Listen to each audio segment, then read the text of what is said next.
chimene tikunena kuti Amalawi when they are not satisfied ndi performance ya boma aichosa ndi zimene manena kuti ngati munandivesesa bwinobwino kuti zimene tinkafuna sizinatheke. Ngati ineyo commander in chief wa CFT, commander wa Chinyamata muno Malawi, ndikuwauza kuti sogolo latu lowara ni mwachakwera. Lero lino tikuyankhula anthu ena akugona pendi njala. Ena afe mwina tadya chakudya koma anzathu ali pansewu sanadye china chilichonse. Pamene tikuyankhula pano anthu ena oro sugar mwina anamuona kalitiro. Yet munomo tili ndi mafamu mafactory a sugar. Pamene tikunena pano zinthu mitengo zakwera. Ndiye tikunena kuti ma challenges awake angatapitirize chonchi. Then for sure government is going. Ndikufuna ndikuuzeni kuti ma engineers ya mavuto anu sali kutali. Ma engineers yanu ali pompano. Achilimao. Ndi engineer wa mavuto anu. Achakwera ndi engineer wa mavuto anu. This time around Amalawi tikama voter andu akamapereka ma promises samangomvera china chilichonse. We have learned a lesson.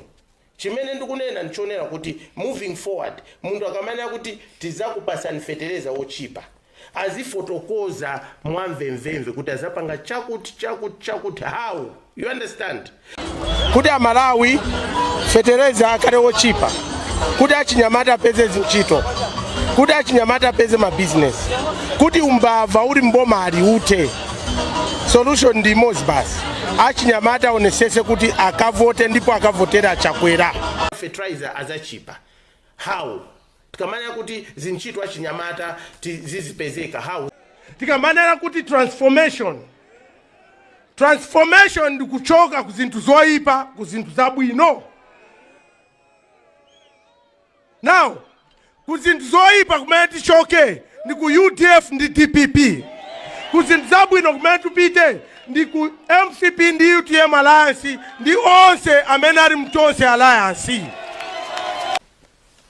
Ngati zinthu zipitirize kuyenda mmene zikuyendera pano, definitely for sure this government will go. Lero lino tikuyankhula anthu ena akugona pendi njala. Ena afe mwina tadya chakudya koma anzathu ali pansewu sanadye china chilichonse. Pamene tikuyankhula pano anthu ena oro sugar mwina anamuona kalitiro. Yet munomo tili ndi mafamu mafactory a sugar. Pamene tikunena pano zinthu mitengo zakwera. Ndiye tikunena kuti ma challenges awake angatapitirize chonchi. Then for sure government is going.